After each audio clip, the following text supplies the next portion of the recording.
శ్రోతలకు నమస్కారం. ప్రతి సంవత్సరం మనం పేపర్లో చూస్తే కానీ లేకపోతే రేడియో టీవీల్లో చూస్తే ఎంతోమంది ఈ గుండె జబ్బుల బారిన పడి చాలా ఇబ్బందులు ఎదుర్కోవడము, కొంతమంది అయితే ప్రాణాపాయ పరిస్థితులు గుండా వెళ్తుండడం కూడా మనం గమనిస్తూ ఉన్నాం. ఎవ్రీ ఇయర్ ప్రతి సంవత్సరం చాలామంది మరి ప్రాణాలు కోల్పోతూ కూడా ఉన్నారు.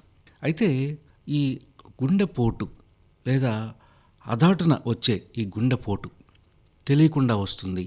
అది ఎప్పుడు వస్తుందో తెలియదు. తర్వాత పరీక్ష చేయించుకుంటే ఏవో బ్లాక్స్ ఉన్నాయన్నారు. తర్వాత దానికి ఏదో వేశారు, స్టెంట్ వేశారు, ఏదో బైపాస్ చేశారు, ఇలా చెప్తూ ఉంటారు. అయితే సడన్గా ఈ గుండె జబ్బులు లేదా గుండె పోటు, హార్ట్ అటాక్లు ఎందుకు వస్తాయి, ఎవరెవరిలో వస్తాయి, ఎటువంటి జీవన శైలి ఉన్న వారిలో వస్తాయి, ఈ వివరాలు మనకు తెలియజేయడానికి తిరుపతి శ్రీ వెంకటేశ్వర వైద్య విజ్ఞాన సంస్థ స్విమ్స్లో కార్డియాలజీ విభాగంలో assistant professor doctor K Sriram గారు ప్రస్తుతం మన స్టూడియోలో ఉన్నారు. వారిని అడిగి మరిన్ని వివరాలు తెలుసుకుందాం. నమస్కారం అండి డాక్టర్ శ్రీరామ్ గారు. నమస్కారం అండి. డాక్టర్ గారు, ప్రధానంగా చెప్పండి, అసలు ఈ గుండెపోటు మరి ముందు వార్నింగ్ లేకుండా ఒక్కసారిగా ఎందుకు వస్తుందంటారు? ముఖ్యంగా ఏంటంటే ఈ సడన్ కార్డియాక్ అరెస్ట్ అంటామండి. ఈ సడన్ కార్డియాక్ అరెస్ట్ అంటే గుండెకి సంబంధించి కొన్ని సిమ్టమ్స్ ఉంటాయి, అంటే కొన్ని లక్షణాలు ఉంటాయి. గుండె ప్రాబ్లం ఏదైనా ఉంటే, ఫర్ ఎగ్జాంపుల్ ఆయాసం కానీ, గుండె నొప్పి కానీ, లేకపోతే గుండె దడ కానీ, లేకపోతే మైకం వచ్చి స్పృహ కోల్పోవడం, ఇవన్నీ సడన్ కార్డియాక్ అరెస్ట్లో ఉంటుంది. ఈ సిమ్టమ్స్ వచ్చిన ఒక గంట లోపలే పేషెంట్ గుండె కొట్టుకోవడం ఆగిపోతుంది. దీన్ని సడన్ కార్డియాక్ అరెస్ట్ అంటారు. సరైన సమయంలో ట్రీట్మెంట్ ఇవ్వకపోతే అది సడన్ కార్డియాక్ డెత్ కింద మారిపోతూ ఉంటుంది. సో చాలామందికి అవగాహన లేకుండా ఏంటంటే సడన్ కార్డియాక్ అరెస్ట్ అన్నా, హార్ట్ అటాక్ అన్నా, హార్ట్ బ్లాక్ అన్నా, హార్ట్ ఫెయిల్యూర్ అన్నా అన్నీ ఒకటే అనుకుంటారు. కానీ సడన్ కార్డియాక్ అరెస్ట్ అనేది డిఫరెంట్ అనమాట. సడన్ కార్డియాక్ అరెస్ట్కి ఒక కారణం హార్ట్ అటాక్ అయి ఉండొచ్చు, ఇంకో కారణం హార్ట్ ఫెయిల్యూర్ అయి ఉండొచ్చు. యూజువల్గా ఈ సడన్ కార్డియాక్ అరెస్ట్ అనేది యూఎస్ లాంటి పాపులేషన్లో చూసుకుంటే సంవత్సరానికి 3,50,000 మందికి వస్తూ ఉంటుంది అవుట్ ఆఫ్ హాస్పిటల్లో. అదే ఇన్ హాస్పిటల్లో ఉన్న వాళ్ళకి అప్రాక్సిమేట్గా 2 లక్షలు పర్ ఇయర్ వస్తూ ఉంటుంది. సో సుమారుగా 5.5 lakhs పీపుల్ పర్ ఇయర్కి సడన్ కార్డియాక్ అరెస్ట్ గురవుతూ ఉంటుంది. మీరు చెప్పిన దాన్ని బట్టి చూస్తే హాస్పిటల్ బయట వచ్చే వాళ్ళు ఎక్కువ మంది ఉన్నారు, తెలియకుండా ఎక్కువ మంది ఉన్నారు. సో దీన్ని మనం వెంబడే గుర్తించాలి. ఎందుకంటే ఈ సడన్ కార్డియాక్ అరెస్ట్ వచ్చిన వాళ్ళల్లో సర్వైవల్ ఛాన్స్ చూస్తే ఓన్లీ 7% మాత్రమే సర్వైవ్ అవ్వగలరు. ఏది best of the countries like US చూసుకుంటే, వేరే ఇవన్నీ ఈ అంబులెన్స్ సర్వీసెస్, ఎమర్జెన్సీ 911 అంటాం అక్కడ, ఆ సర్వీసెస్ ఉన్న best of the countries like US, UK చూసుకుంటేనే సర్వైవల్ పర్సెంటేజ్ చాలా తక్కువ ఉంటుంది. మరి ఇంకా దాంతో పోల్చుకుంటే మన కంట్రీస్, ఇండియా లాంటి కంట్రీస్లో ఇంకా ఎక్కువ ఉంటుంది మోర్టాలిటీ అనేది. సో ఇమ్మీడియట్గా దీనికి అటెన్షన్ ఇవ్వాలి. కాబట్టి భయం అనేది కూడా ఒక రకంగా ఇంతమందిని బలి తీసుకుంటోంది ఈ గుండె జబ్బు హాస్పిటల్ బయట అనేది చూస్తుంటే భయం వేస్తోంది. అయితే మన డాక్టర్ గారు, ఈ కార్డియాక్ అరెస్ట్ వచ్చిన వాళ్ళకి లేదా గుండెపోటు వచ్చిన వాళ్ళకి ఏదో పరీక్ష చేస్తే ఏవో బ్లాక్స్ ఉన్నాయి అని అంటుంటారు. ఈ బ్లాక్స్ అంటే ఏమిటంటారు అసలు? ఈ హార్ట్ బ్లాక్స్ అంటే గుండె కూడా బేసిక్గా ఒక కండరం లాంటిదండి.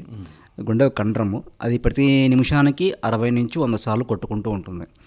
అంత ఎఫిషియెంట్గా అంత అన్నాళ్ళు పనిచేయాలి అంటే దానికి కంటిన్యూస్గా ఆక్సిజన్ కావాలి, గ్లూకోజ్ కావాలి, ఫ్యాటీ యాసిడ్స్ కూడా చాలా ఇంపార్టెంట్ అనమాట. ఇవన్నీ ఫ్యూయల్గా యాక్ట్ చేస్తాయి గుండెకి. ఎప్పుడైతే ఈ రక్త సరఫరా అయిపోయి గుండెకి సరిగ్గా ఈ ఆక్సిజన్ ఇవి సరిగ్గా అందకపోతే అప్పుడు గుండె కొంచెం డ్యామేజ్ అవుతుంది. ఆ గుండె డ్యామేజ్ అవటాన్ని మనం హార్ట్ అటాక్ అంటాం. దాంట్లో కూడా 2 రకాలు ఉంటాయి. ఒకటి స్టెమీ అంటాము, ఇంకోటి ఎన్స్టెమీ అంటాము. స్టెమీ చాలా డేంజరస్ అనమాట, ఎందుకంటే ఈ 100% బ్లాక్ అయిపోతుంది ఈ గుండె ఒక రక్తనాళం అనేది. ఎలాగైతే ఇప్పుడు మనం పంట పొలాలు తీసుకున్నాం అనుకోండి, దానికి పక్కన పంట కాలువలు ఉంటాయి. ఆ పొలం బాగా పండాలి అంటే కాలువల్లో వాటర్ మిగతాయి బాగా ఉండాలి ఫ్లో. ఎప్పుడైతే అవి పూడికైపోతాయో ఆ పొలం అనేది చనిపోయే, డ్యామేజ్ అయ్యే పరిస్థితి ఉంటుంది. సేమ్ నీరు అందక డ్యామేజ్ అయ్యే పరిస్థితి ఉంటుంది. సేమ్ హార్ట్ కూడా అలాంటిదేనండి. సో ఈ బ్లడ్ సప్లై అనేది కంటిన్యూస్గా హార్ట్కి ఉండాలి, లేదు అంటే ఈ హార్ట్ అటాక్ అనేది వస్తుంది. అయితే మరి ఇప్పుడు 2 అన్నారు మీరు, హార్ట్ ఫెయిల్యూర్ అని కొంతమంది అంటుంటారు, హార్ట్ అటాక్ అని అంటుంటారు. ఈ తేడా ఏంటంటారు? అది చెప్పాక సడన్ కార్డియాక్ అరెస్ట్ అంటే ఈ సిమ్టమ్స్ స్టార్ట్ అయిన ఒక గంటలోనే హార్ట్ కొట్టుకోవడం ఆగిపోవడం అనేది సడన్ కార్డియాక్ అరెస్ట్ అంటారు. సడన్ కార్డియాక్ అరెస్ట్ కారణాలు ఒకటి హార్ట్ అటాక్, ఇంకోటి హార్ట్ ఫెయిల్యూర్ అని ఉంటాయి. ఈ హార్ట్ అటాక్ అంటే గుండెలోనే కొంచెం బ్లడ్ సప్లై సరిగ్గా అందక గుండెకు చనిపోవడాన్ని హార్ట్ అటాక్ అంటాము. హార్ట్ ఫెయిల్యూర్ అంటే ఏంటంటే దానికి చాలా కారణాలు ఉండొచ్చు. గుండె కండరము, సో ఒకటి హార్ట్ అటాక్ వల్ల హార్ట్ ఫెయిల్యూర్ రావచ్చు, ఇంకోటి జన్యుపరమైన కారణాల వల్ల కార్డియోమయోపతీస్ అంటాం, వాటి వల్ల హార్ట్ ఫెయిల్యూర్ అవ్వచ్చు. ఇంకోటి ఏంటంటే వైరల్ ఇన్ఫెక్షన్స్, మయోకార్డైటిస్ అంటాం, వాటి వల్ల కూడా హార్ట్ ఫెయిల్యూర్ అంటాం. హార్ట్ ఫెయిల్యూర్ అంటే ఏంటంటే హార్ట్ ఫర్ ఎగ్జాంపుల్ ఒక 100 ml బ్లడ్ ఉందనుకోండి, అది కనీసం ఎవ్రీ బీట్కి 55 to 70 ml దాన్ని ఇజెక్షన్ ఫ్రాక్షన్ అంటాం, అది పంప్ చేయాలి. దాని కెపాసిటీ 55 to 70%, దాన్ని ఈఎఫ్ అంటాం అనమాట. అలా పనిచేస్తే అప్పుడు కిడ్నీస్ కానీ బ్రెయిన్కి మిగతా అవయవాలకి ఈ బ్లడ్ సప్లై బాగా అందుతుంది. ఎప్పుడైతే అదంతా 55 to 70 కంటే 55 కంటే తక్కువ ఉందంటే ఈఎఫ్, అప్పుడు దాన్ని హార్ట్ ఫెయిల్యూర్ అంటాము. లెస్ దెన్ 30 ఉంది అంటే సివియర్ హార్ట్ ఫెయిల్యూర్ అంటాం అనమాట. సో వీటి వల్ల నడిస్తే ఆయాసము, కాళ్ళు వాపులు రావటము, పొట్ట వాపు రావటము, ఒంటేలు సరిగ్గా నడవకపోవటము, ఇవన్నీ హార్ట్ ఫెయిల్యూర్ లక్షణాలండి. అయితే మరి హార్ట్ అటాక్ లేదా గుండెపోటు అలా లక్షణాలు మనం ఐడెంటిఫై చేయొచ్చు అంటారు? గుండెపోటు లక్షణాలు అంటే గుండెపోటు అని చెప్పారు కదా, హార్ట్ అటాక్ అంటాం అనమాట. హార్ట్ అటాక్ వేరు, స్ట్రోక్ వేరు. స్ట్రోక్ అంటే బ్రెయిన్కి వచ్చేదాన్ని స్ట్రోక్ అంటాము. హార్ట్ అటాక్ అంటే గుండెకి సప్లై రక్తనాళాలు బ్లాక్ అయితే దాన్ని హార్ట్ అటాక్ అంటాం. ఈ హార్ట్ అటాక్ ఎందుకు వస్తుంది అంటే యూజువల్గా మనకి ఈ గుండె రక్తనాళాలు ఉంటాయి, 3 మెయిన్ రక్తనాళాలు ఉంటాయి. వీటిల్లో క్రమంగా మనం వయసు ఎక్కువ అవుతున్న కొద్దీ క్రమంగానే నార్మల్ ప్రాసెస్లోనే ఏమవుతుందంటే ఈ కొవ్వు చేరుతుంది అనమాట. ఈ కొవ్వు చేరి ఏరియాని తగ్గించేస్తూ ఉంటుంది. అంటే ఎలాగైతే ఈ పంట కాలువల్లో చెప్పినట్టు ఇందాక మట్టి పూడుకుపోయి ఎంతైతే సరిగ్గా వెళ్ళదో వాటర్, ఇలానే బ్లడ్ కూడా పూడికి వల్ల సరిగ్గా హార్ట్కి అందదన్నమాట. సో ఎక్కడైతే ఈ కొవ్వు ఎక్కువ పేరుకుపోయిందో దాని మీద ఒక్కొక్కసారి సడన్గా ఏమవుతుందంటే ఈ రక్తం గడ్డకట్టుకుపోతుంది. రక్తం గడ్డకట్టుపోవడం కంప్లీట్ 100% కట్ ఆఫ్ అయిపోతుంది. గుండెకి 100% బ్లడ్ సప్లై అనేది ఉండదు ఆ ఏరియాకి. అప్పుడు హార్ట్ అటాక్ చాలా తీవ్రమైంది, దాన్ని స్టెమీ అంటాం అనమాట. దాని లక్షణాలు యూజువల్గా ఎలా ఉంటాయంటే యూజువల్గా చాలామందికి చెస్ట్ పెయిన్ అని ఉంటుంది, ఛాతీ నొప్పి అంటాము, అది యాంజైనా అంటారు మెడికల్ టర్మ్లో. ఈ యాంజైనా అనేది కంటిన్యూస్గా ఉంటుంది ఇది స్టెమీ పేషెంట్స్లో. ప్లస్ వీళ్ళకి ఛాతీ నొప్పి ఉంటుంది. కానీ చాలామందికి ఎమర్జెన్సీకి రోజు చాలామంది వస్తుంటారు, దానిలో 10% మంది చెస్ట్ పెయిన్తో వస్తారు. కానీ అందరి పేషెంట్లకి హార్ట్ అటాక్ ఉందా, ఎవరికి హార్ట్ అటాక్ ఉంది లేదు అనేది మనం చాలా జాగ్రత్తగా చూసుకోవాల్సిన అవసరం ఉంది. యూజువల్గా హార్ట్ పెయిన్ ఉన్న వాళ్ళకి ఎలా ఉంటుంది అంటే బాగా గుండె పిండేసినట్టు అనిపిస్తుంది అనమాట. ఈ స్టెర్నల్ బోన్ అంటాం, ఈ బ్రెస్ట్ బోన్ అంటాం కదా, దాని వెనకాల ఎక్కువ ప్రెషర్తో ఒత్తినట్టు అనిపిస్తూ ఉంటుంది, బాగా చెమటలు పోయటము, ప్లస్ ఒకసారి వామిటింగ్ సెన్సేషను, నాజియా. కొంతమందికి పెయిన్ ఉండదు, జస్ట్ ఓన్లీ ఆయాసమే ఉంటుంది, వీటిని యాంజైనల్ ఈక్వివలెన్స్ అంటాం అనమాట. సో ఓన్లీ ఆయాసమే ఉంటుంది, కానీ వాళ్ళకి తెలియకుండా లోపల డ్యామేజ్ అనేది, హార్ట్ డ్యామేజ్ అనేది జరుగుతూ ఉంటుంది. సో ఈ లక్షణాలతో యూజువల్గా పేషెంట్స్ వస్తూ ఉంటారు. మోస్ట్ ప్రాబ్లీ ఎక్కువ మంది చెస్ట్ పెయిన్ ఉంటుంది, బాగా చెమటలు పోస్తాయి, మొత్తం ఒళ్ళంతా తడిచిపోతూ ఉంటుంది. కొంతమందికి ఒకసారి గుండె దడొస్తుంది, ఒకసారి సింకోపే అంటామంటే సడన్గా స్పృహ కోల్పోయి మళ్ళీ వెంబటే లేస్తూ ఉంటారు. సో ఇవన్నీ లక్షణాలు అనమాట. కానీ ఎక్కువగా చూసుకుంటే 3 రకాల పేషెంట్లో మాత్రం ఈ ఛాతీ నొప్పిలా ఉండకపోవచ్చు హార్ట్ అటాక్ అనేది, ఎస్పెషల్లీ డయాబెటిక్స్ పేషెంట్లు. ఎందుకంటే వాళ్ళకి ఆల్రెడీ నరాలు అనేవి దెబ్బతింటాయి డయాబెటిక్ న్యూరోపతి వల్ల. సో వాళ్ళల్లో ఈ పెయిన్ ఉండకపోవచ్చు, ఎక్కువ ఆయాసం అయ్యి ఉండొచ్చు. ఫీమేల్స్లో కూడా ఎక్కువగా ఇలా ఆయాసంలో ఎక్కువ ఉంటుంది, మోర్ దెన్ చెస్ట్ పెయిన్ కంటే. అండ్ ఆల్సో ఎల్డర్లీ పీపుల్, పెద్దవాళ్ళల్లో కూడా క్లాసికల్ సిమ్టమ్స్ అంటే ఇలా ఛాతీ నొప్పి ఇలా ఉండకపోవచ్చు, కొంచెం అలసటగా లేకపోతే వీక్గా ఉండటం, ఈ మూర్ఛగా ఉండటం, అలాంటి వాటితో హార్ట్ అటాక్ ఉండొచ్చు అనమాట. అంటే ప్రధానంగా ఇప్పుడు స్త్రీలైనా పురుషులైనా ఒక రకంగా ఎవరికి వారికి తేడాకాలు ఉంటాయి అన్నమాట. యువకులు కొంచెం తేడా ఉంటుంది. అయితే మరి యువకుల్లో కూడా ఈ హార్ట్ అటాక్ ఇప్పుడు ఎక్కువగా వస్తూ ఉంది, దీనికి కారణాలు ఏమిటంటారు? యువకుల్లో హార్ట్ అటాక్ అంటే యూజువల్గా యంగ్ అంటాం, యూజువల్గా less than 40 years అయితే వాళ్ళకి ఇది ఉంటుంది.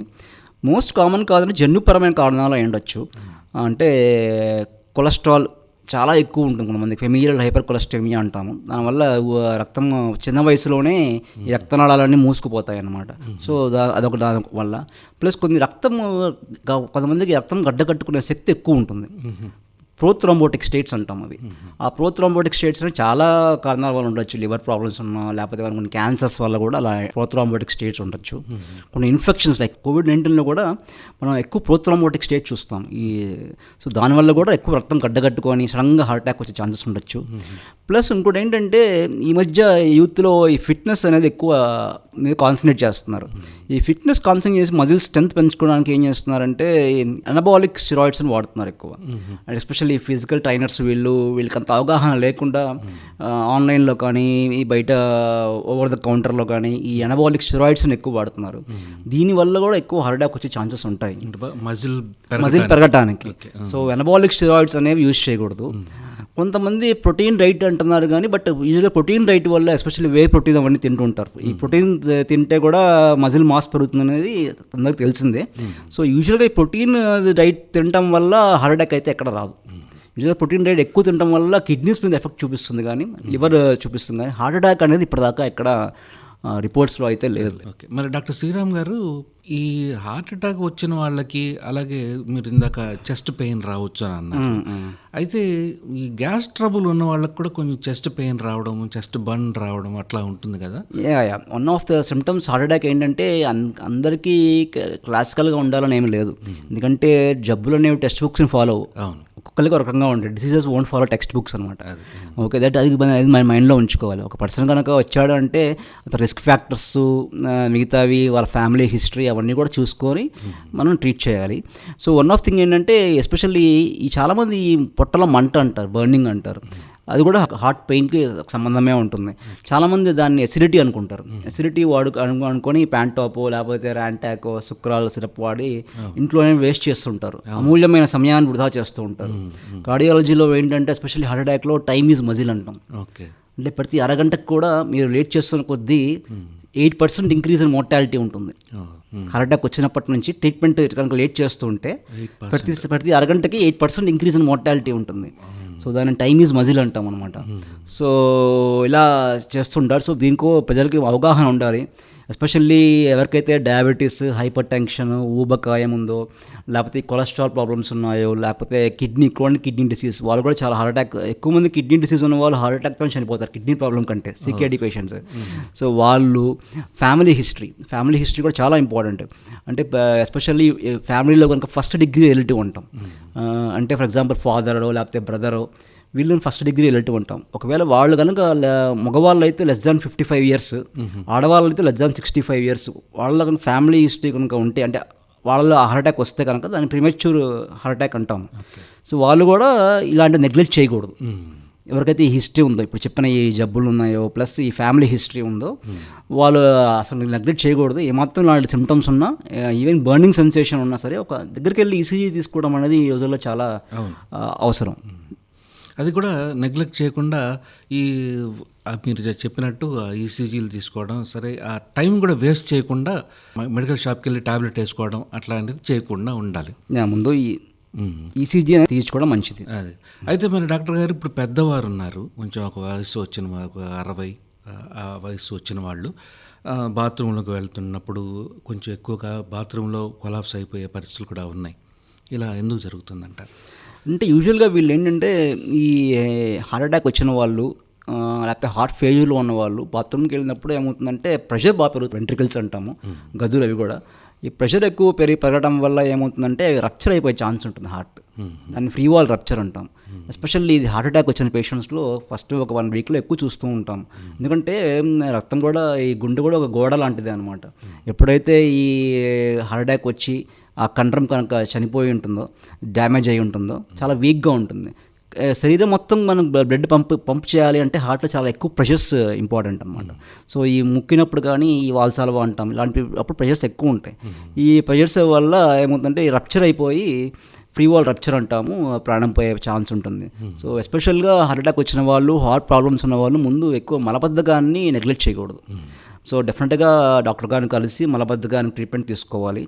అలానే మేము ఆల్మోస్ట్ అందరి పేషెంట్స్కి మా హాస్పిటల్లో ఎంఐ ఉన్న వాళ్ళందరికీ, స్టెమీ ఉన్న వాళ్ళందరికీ కూడా మేము ఎక్కువ బెడ్ మీదే అన్నీ చేయిస్తామన్నమాట. ఎందుకంటే మేము యూజువల్గా పంపించాము అక్కడికి, సో ఇలాంటివి అవాయిడ్ చేయొచ్చు అని. అండ్ ఆల్సో ఇవి కూడా ఇస్తుంటాం రొటీన్గా, ఈ మోషన్ ఫ్రీగా అవ్వడానికి కూడా మా మాతలు పెడుతూ ఉంటాము.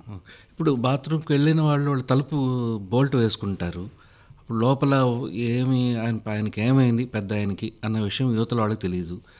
లేట్ అవుతా ఉంది, బయటకి రావడం లేదు అనే ఆందోళన ఉంటుంది. అప్పుడు బెటర్ ఇంకా అవాయిడ్ చేయడమే అలాంటివి. బోల్ట్ వేసుకోకుండా ఉండడము, బెడ్ దగ్గరే బాత్రూమ్ ఉండడం చూసుకోవటము, లేకపోతే బెడ్ ప్యాన్ యూజ్ చేయటము బెడ్ మీద ఉంటే, అలాంటివి చేయడం వల్ల ఇలాంటివి అవాయిడ్ చేయొచ్చు, ఎస్పెషల్లీ ఫ్రీ వాల్ రప్చర్ అనేది కానీ rupture. అయితే మరి డాక్టర్ గారు ఇప్పుడు హార్ట్ అటాక్ ఎటువంటి చికిత్స ఉందంటారు? చాలా మంచి ప్రశ్న వేశారండి. ఈ లాస్ట్ 20 ఇయర్స్లో మన హార్ట్ అటాక్ చికిత్స అనేది చాలా అభివృద్ధి చెందుతూ ఉంది రోజు రోజుకి. ఎస్పెషల్లీ మనం కాన్సన్ట్రేట్ చేయాల్సిన స్టెమీ అంటాం అనమాట. ఈ స్టెమీ అంటే ఏంటంటే 100% బ్లాక్ అయినప్పుడు ఏమవుతుందంటే హార్ట్ చాలా డ్యామేజ్ అయ్యే ఛాన్సెస్ ఉంటాయి. సో ఫస్ట్ 12 గంటల్లో కనుక మనం ఏదైనా ట్రీట్మెంట్ ఇచ్చి ఆ క్లాట్ కానీ దాన్ని కానీ మనం కరిగించగలిగితే చాలా వరకు గుండెని ఎక్కువ డ్యామేజ్ కాకుండా కాపాడుకోగలం అనమాట. దీన్ని ఫస్ట్ 12 అవర్స్నే స్టెమీ పేషెంట్స్లో విండో పీరియడ్ అంటామండి.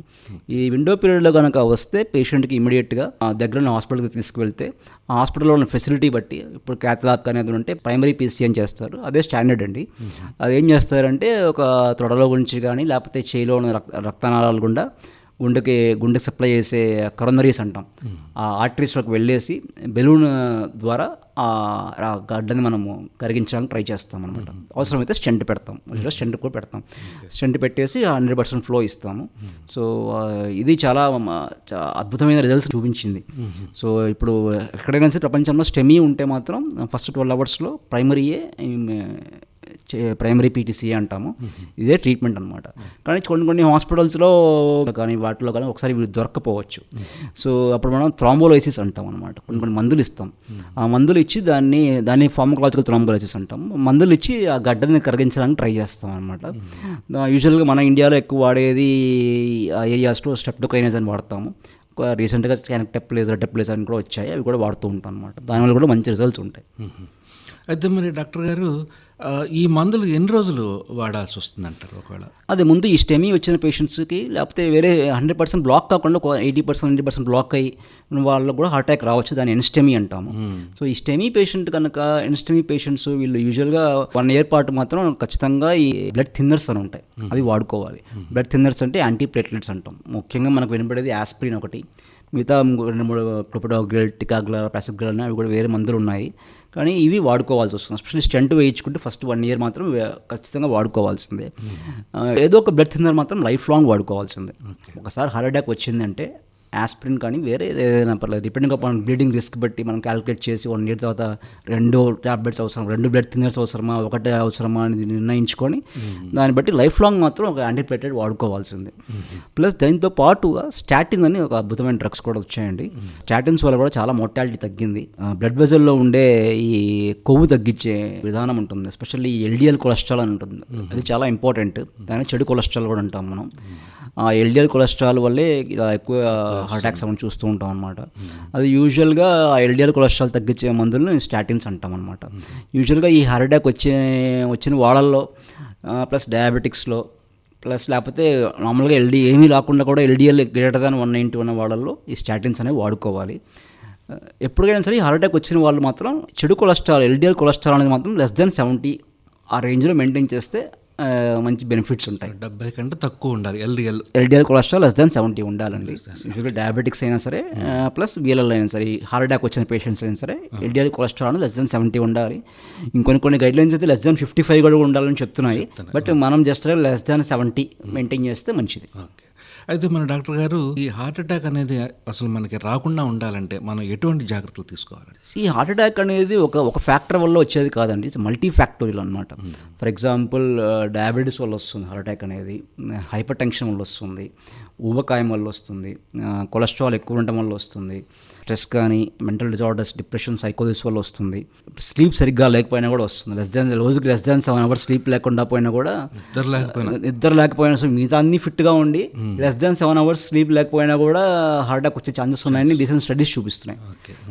సో ఈ డయాబెటీస్ కంట్రోల్ ఉంచుకోవటం, HbA1c <7 ఉంచుకోవటం, హైపర్ టెన్షన్ ఉంటే 120/80 మెయింటైన్ చేసుకోవటం, ఈ కిడ్నీ ప్రాబ్లం ఉంటే వాళ్ళకి సంబంధించిన మందులు వాడుకోవటం, ఊబకాయం తగ్గించుకోవడం, ఎస్పెషల్లీ ఎక్సర్సైజ్ చేయటం. ఎక్సర్సైజ్ అయితే యూజువల్గా వారానికి కనీసం 5 రోజులన్నా రోజుకి అరగంట సేపు అన్నా చేయాలి. ఇది అమెరికన్ హార్ట్ అసోసియేషన్ గైడ్లైన్స్ ఇవి. అదే డయాబెటిక్స్ అయితే వారానికి 2 సార్లు ఈ వెయిట్ లిఫ్టింగ్ కూడా చేసుకోవాలి. సో దట్ మజిల్ బల్క్ పెరుగుతుంది, దానివల్ల ఇన్సులిన్ బాగా పనిచేస్తుంది, ఇన్సులిన్ సెన్సిటివిటీ పెరుగుతుంది. సో ఇది ఎక్సర్సైజ్ ఎక్కువ చేయడం వల్ల కూడా ఒకసారి ప్రాబ్లమ్స్ ఉంటాయండి. సో యూజువల్గా గైడ్లైన్స్ ప్రకారం చేయడమే మనకి ఉత్తమమైన రిజల్ట్స్ వస్తాయి. అది ఇప్పుడు మీరు ఎక్సర్సైజెస్ అన్నారు, ఈ వ్యాయామం అనేది ఒక పద్ధతిగా చేయడానికి ఎటువంటి మీరు సూచనలు చేస్తారు? అంటే ఇప్పుడు మీరు ఇందాక అన్నారు, యువకుల్లో మనం చూస్తున్న ఎక్కువగా జిమ్స్‌లో అదే అండి, గైడ్ లైన్స్ డిపెండెంట్ బట్ చేయాలి. ఏదైనా ఇప్పుడు ఒకేసారి చేయకూడదు. ఫర్ ఎగ్జాంపుల్ 100 కేజీలు బరువు ఎత్తుతానంటే అది ఒకేసారి వెయిట్ లిఫ్టింగ్ చేస్తానంటే ఇట్స్ నాట్ పాసిబుల్ అనమాట. ఇట్స్ వెరీ హార్మ్ఫుల్ అనమాట. డిసెక్షన్స్ కానీ ఇలాంటివి రావచ్చు అనమాట. సడన్గా బీపీ షూటప్ అయిపోయి. సో ఏదైనా గ్రాడ్యువల్గా చేసుకోవాలి. Over period of 1 or 2 months గ్రాడ్యువల్గా చేసుకోవాలి. ఓవర్ పీరియడ్ ఆఫ్ వాకింగ్ కానీ, మ్యారథాన్ కూడా కానీ, మ్యారథాన్ రన్నింగ్ చేస్తుంటారు చాలామంది. వాళ్ళు కూడా ఒకేసారి ఎక్కువ కిలోమీటర్లు నడవకుండా స్లోగా వాళ్ళు బిల్డప్ చేసుకోవాలి. సో దట్ ఎన్రోబిక్ టాలరెన్స్ అనేది పెరుగుతూ ఉంటుందన్నమాట. అలా చేసుకుంటే చాలా మంచిదన్నమాట. అయితే మరి డాక్టర్ గారు, ఈ హార్ట్ పేషెంట్స్‌కి ఎక్కువగా ఈసీజీ, ఎకో అని అంటూ ఉంటారు. ఇవి ఎవరు తీసుకోవాలంటారు? ఈసీజీ, ఈకో అనేది చెప్పాక మీకు ఇందాక చెప్పినట్టు ఈసీజీ, ఈకో అనేది అందరూ తీసుకోవాల్సిన అవసరం రొటీన్గా అయితే అవసరం లేదండి. ఎస్పెషల్లీ ఈసీజీ, ఈకో ఎవరు తీసుకోవాలంటే హై రిస్క్ జాబ్స్ ఉంటాయి. ఫర్ ఎగ్జాంపుల్ ఇప్పుడు ఒక పైలట్ ఉన్నాడు, లేకపోతే ఒక ట్రైన్ డ్రైవర్ ఉన్నాడు, లేకపోతే సర్జన్స్ అలా ఉంటే హై రిస్క్ జాబ్స్ ఉంటాయి. వాళ్ళ వల్ల మిగతా వాళ్ళకి ప్రమాదం ఉంటుంది అనే జాబ్స్ ఉంటాయి, ఎస్పెషల్లీ పైలట్స్ అనమాట. సో వీళ్ళకి మాత్రం యాన్యువల్గా ఈసీజీ, ఈకో తీసుకుంటూ ఉంటారు. సో ఎనీ సిమ్టమ్స్ ఉంటే మాత్రం ఈసీజీ, ఈకో తీసుకోవాలి. లైక్ చెస్ట్ పెయిన్ అప్పుడప్పుడు వస్తుంది. క్లాసికల్గా చెస్ట్ పెయిన్ రాకపోవచ్చు కొంతమందికి కొంచెం దూరం నడిస్తే ఆయాసం వస్తుంది, కొంతమంది నడిస్తే చెస్ట్ పెయిన్ వస్తుంది. వాళ్ళల్లో ఈసీజీ, ఈకో తీర్చుకుంటే మంచిదన్నమాట. ఎందుకంటే ఈసీజీ ద్వారా మనం కొంతమంది ఫర్ ఎగ్జాంపుల్ డయాబెటిక్స్ ఉంటారు. ఈ డయాబెటిక్స్కి ఏంటంటే వాళ్ళకి హార్ట్ అటాక్ వచ్చిందనేది కూడా తెలియదు. దాన్ని సైలెంట్ ఇస్కీమియా అంటాం. కానీ వాళ్ళకి ఆల్రెడీ హార్ట్ అటాక్ వచ్చి ఉంటుంది, దానికి కావాల్సిన డ్యామేజ్ జరుగుతూ ఉంటుంది. సో ఈసీజీ తీసుకోవడం వల్ల మనం ఆల్రెడీ ఇదివరకు హార్ట్ అటాక్ ఏమైనా వచ్చిందా, ప్లస్ ఈకో చేసుకోవడం వల్ల కూడా ఇదివరకు హార్ట్ అటాక్ ఏమైనా వచ్చిందా, హార్ట్ పంపింగ్ ఎలా ఉంది అనేవి చూసుకోవచ్చు అనమాట. ప్లస్ ఇంకోటి ఏంటంటే ఎస్పెషల్లీ రెస్టింగ్ హార్ట్ రేట్ అంటాం. ఈసీజీ చేయడం వల్ల ఏంటంటే ఎర్లీ మార్నింగ్ తీస్తే రెస్టింగ్ హార్ట్ రేట్ కూడా చాలా ఇంపార్టెంట్ అండి. అంటే ఒక మనిషి పొద్దున్నే లేవగానే ఎంత ఉంటుంది హార్ట్ రేట్, దాన్ని బట్టి కూడా మనం ఫ్యూచర్లో వీటి హార్ట్ అటాక్ వస్తుందా లేదా అనేది చాలా స్టడీస్ జరిగాయి. లెస్ దెన్ 70 కనుక ఉంటే వాళ్ళలో ఫ్యూచర్లో సడన్ కార్డియాక్ డెత్ వచ్చే ఛాన్సెస్ చాలా తక్కువ ఉంటాయి అనమాట. గ్రేటర్ దెన్ 90 ఉంటే చాలా ఎక్కువ రిస్క్ ఉందని చెప్పి కొత్తగా స్టడీస్ కూడా చూపిస్తున్నాయి. సో ఈ లెస్ దెన్ 70 హార్ట్ రేట్ కనుక మనం మెయింటైన్ చేసుకోగలిగితే, ఏ నార్మల్ పర్సన్స్లో ఈ బీటా బ్లాకర్స్ ఉంటాయి వాడకుండా, మందులు వాడకుండా నార్మల్గా లెస్ దెన్ 70 ఉంటే చాలా మంచిది అనమాట. ఆ లెస్ దెన్ 70 ఉండాలి అంటే మనం ఎస్పెషల్లీ ఈ ఎండ్యూరెన్స్ ఎక్సర్సైజ్ అంటాం, అంటే వాకింగ్ కానీ సైక్లింగ్ కానీ చేస్తే ఒక చాలా రోజుల పాటు కంటిన్యూస్గా చేస్తే అప్పుడు హార్ట్ రేట్ తగ్గుతుంది అన్నమాట less than 70.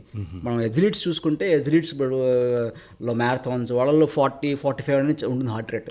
So they are very less prone for ఇదనమాట. అంటే వాళ్ళలో ఈ సడన్ కార్డియాక్ డెత్ వచ్చే ఛాన్సెస్ చాలా తక్కువ ఉంటాయి. అయితే మన డాక్టర్ గారు, ఏదైనా హార్ట్ టెస్ట్ చేయించుకోవాలి అని అంటే టీఎంటీ టెస్ట్ అని, థ్రెడ్మిల్ అని అంటుంటారు. అసలు ఈ టీఎంటీ ఏంటి? ఆ టెస్ట్ ఎవరు చేయించుకోవాలంటారు? ట్రెడ్మిల్ అంటే అదే మనం చెప్తున్నాం కదా, యూజువల్గా ఏంటంటే మన ఇంట్లో చేసే ట్రెడ్మిల్ ఈ ఎక్సర్సైజ్ కోసం చేస్తూ ఉంటాము. మనం నార్మల్గా ఈసీజీకి ట్రెడ్మిల్ టెస్ట్కి తేడా ఏంటంటే, ఈసీజీ అంటే పడుకున్నప్పుడు రెస్టింగ్ స్టేట్లో చేస్తాము.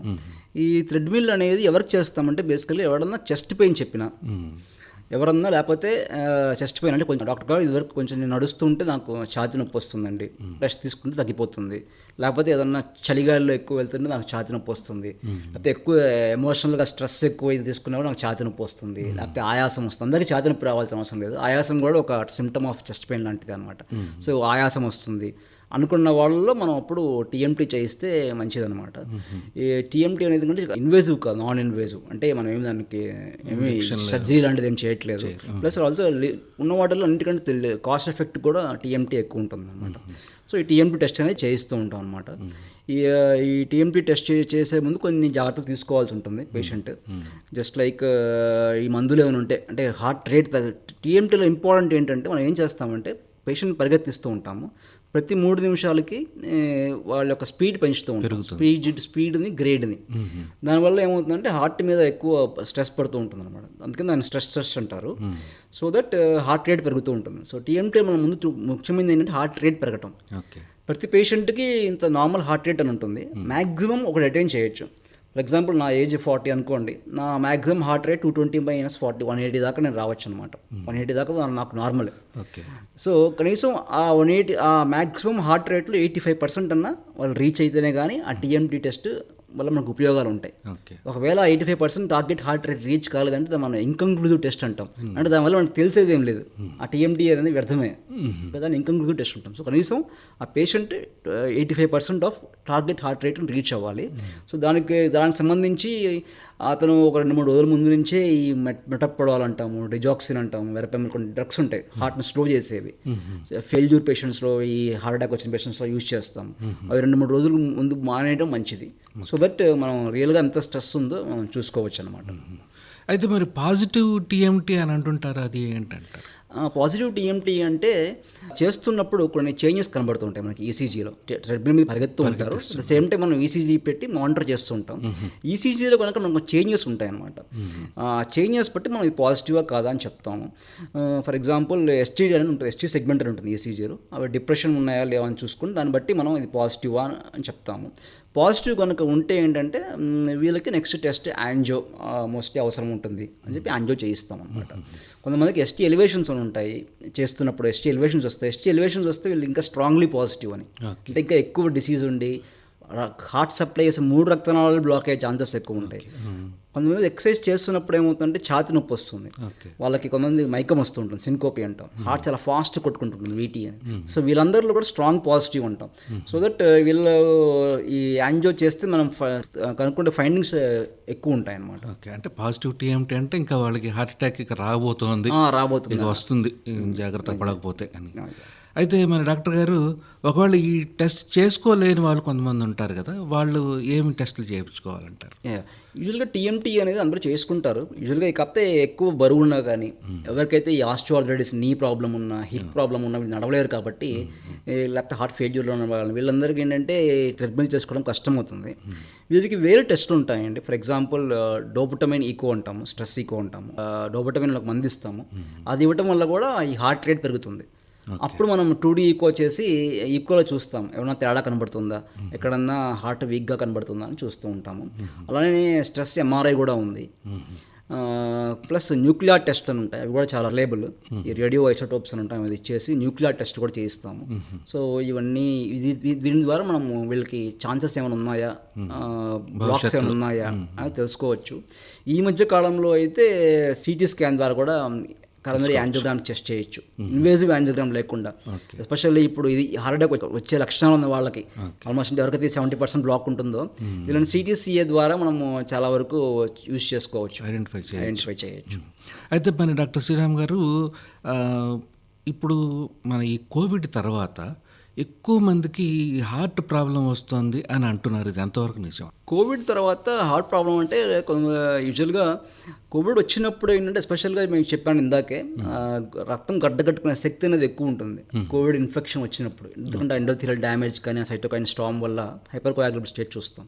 సో అప్పుడు ఎక్కువ హార్ట్ అటాక్స్, ఈ లంగ్స్కి సప్లై చేసే రక్తనాళాలు ఉంటాయి, పల్మనరీ ఆర్టరీస్ అని, అవి మూసుకుపోయి పల్మనరీ థ్రోంబోఎంబోలిజం అంటాం. వాటితో చాలామంది చనిపోయిన వాళ్ళు ఉన్నారు. సో కోవిడ్ వచ్చినప్పుడు అయితే డెఫినెట్గా ప్రోథ్రోంబోటిక్ స్టేట్ ఉంటుంది.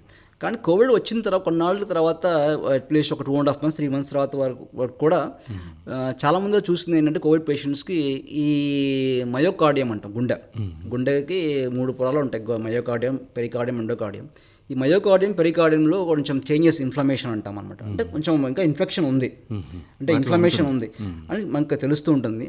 కానీ సడన్ దానివల్ల few cases of sudden cardiac death వచ్చాయి, కానీ అంత ప్రామినెంట్ అయితే ఏం కాదు, అంత భయపడాల్సింది అయితే ఏం కాదు. కాబట్టి కొన్ని జాగ్రత్తలు తీసుకుంటే జాగ్రత్తలు చూసుకోవాలి. అదే చెప్పాం కదా, అంటే ఈ కోవిడ్ వల్ల అంటే ఒకసారి ఈ పోస్ట్ వైరల్ ఇన్ఫెక్షన్స్ వల్ల ఏమవుతుందంటే, ఈ శరీరంలో ఆటోనామిక్ నర్వస్ సిస్టమ్ అని ఉంటుంది.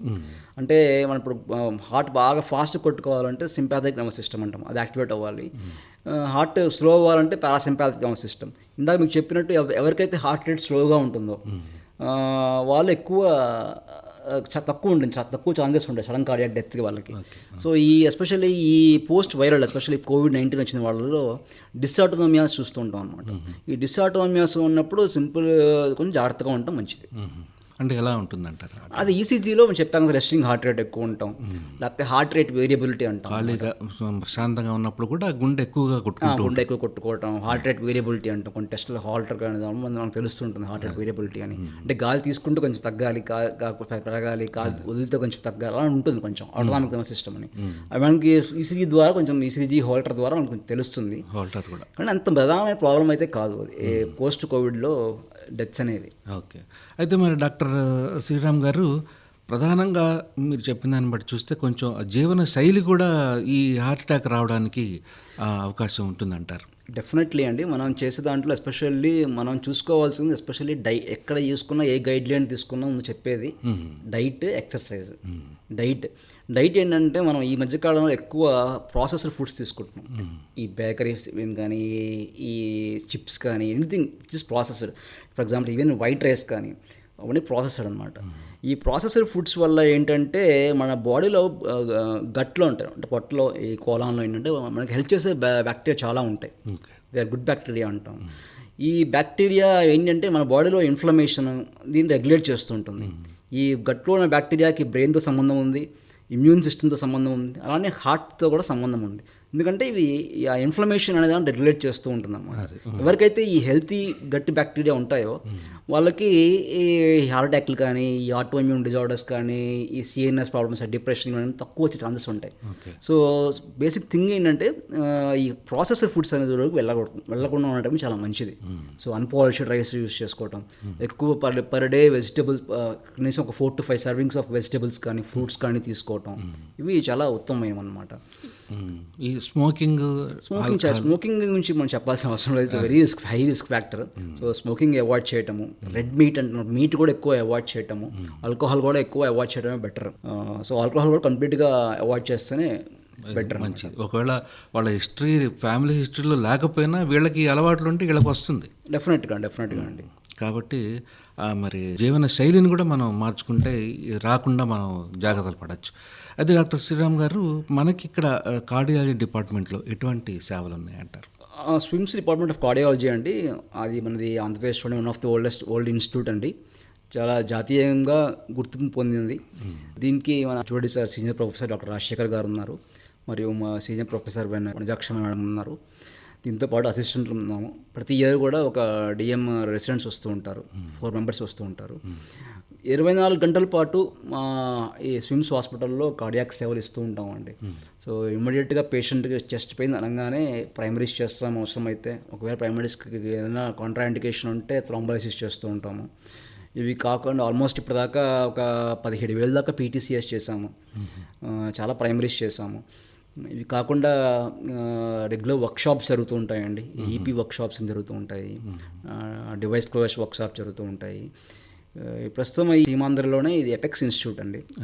సో మంచి హాస్పిటల్ కాబట్టి ప్రధానంగా ఎక్కువగా మీరు చెప్పిన దాన్ని బట్టి యువకులు, అంటే కొంత వయసు వచ్చిన తర్వాత వస్తుందిలే అని లేకుండా యంగ్ ఏజ్లో కూడా హార్ట్ అటాక్ వచ్చే ఛాన్సెస్ ఎక్కువ ఉన్నాయి. కాబట్టి వాళ్ళందరికీ కూడా మీరు చెప్పింది ఏంటంటే ప్రధానంగా జీవన శైలి, ముందు మన వ్యవహార శైలి, తర్వాత ఊరికే ఏదో ఒక ట్యాబ్లెట్లు వేసుకోవటము, లేకపోతే ఫ్రెండ్స్ చెప్పిన దాన్ని బట్టో, లేకపోతే వాట్సాప్లోనో ఫేస్బుక్లోనో, ఈ సోషల్ మీడియా వచ్చిన తర్వాత ప్రతి ఒక్కళ్ళు డాక్టర్లు అయిపోయారు. కాబట్టి వాళ్ళు చెప్పింది ఇది వాడితే ఆ జబ్బు తగ్గిపోతుంది, ఇది వాడితే నీకు మంచి 6 ప్యాక్ వచ్చేస్తుంది, 2 రోజుల్లోనో 3 రోజుల్లోనో 6 ప్యాక్ వచ్చేస్తుంది అని ఎక్సర్సైజ్ చేయించడం, మందులు ఇవి వాడటం, ఇవన్నీ చేస్తున్నారు.